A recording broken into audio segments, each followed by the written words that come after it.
Today our verse comes from John chapter 9, and this was again part of what I preached about this past Sunday. Of all the I am sayings that we have in John's gospel, Jesus saying, I am the light of the world, is the only one that appears in multiple chapters. He says some of the other ones multiple times, but always within the context of one particular chapter. So here in chapter 9, the precipitating incident as Jesus is walking along and he sees a man blind from birth, and his disciples ask that question, who sinned, this man or his parents, that he was born blind? And Jesus says that's not the way it works. And then in verse 5 he says, as long as I am in the world, I am the light of the world. And so let's begin with we need to deal with or address the idea that suffering is always attributed to sin. And so the question that disciples ask is saying, well, either the parents or the man, before he was even born, while he was still in the womb, had sinned. And Jesus denies this, and he shifts the attention from the cause to the purpose. And I think that's a really important thing to do when we're talking about suffering, because you can drive yourself crazy asking yourself why, asking what caused this, and it doesn't necessarily change the situation at all.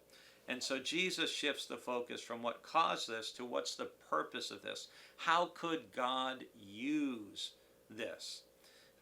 Jill is a Philadelphia Eagles fan, and so we were sad when the Eagles lost the Super Bowl this past Sunday to the Kansas City Chiefs. But the Eagles have a number of strong Christians on their team, including Jalen Hurts, the quarterback, who had a tremendous game, rushing for 3 touchdowns, a 2-point conversion, throwing for another touchdown.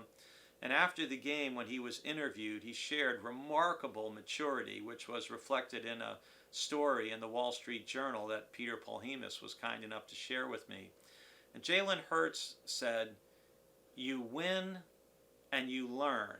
He didn't say you win and you lose. When you win, okay, you win. And when you don't win, you should learn from the experience, which is another way of saying you look for the purpose in it. How can I grow from it? And that was related to a statement that Nelson Mandela, who had been in prison in South Africa before leading the anti-apartheid movement, had said something similar.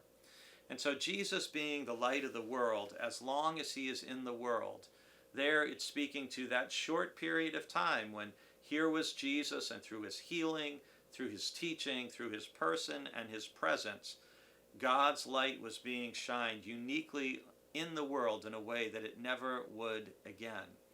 And part of what he says before that statement is that we must work the works of him who sent me while it is day. Night is coming when no one can work. And if you look forward into John's gospel, you'll notice that there is a phrase during the darkest night, which is the night of Jesus' arrest, that when Judas leaves Jesus and the disciples to leave and to go betray him, you'll see in your Bible it will say, and it was night. And that means the time of Jesus being handed over. But as long as Jesus is in the world, he is the light of the world. And that light shines for all of us.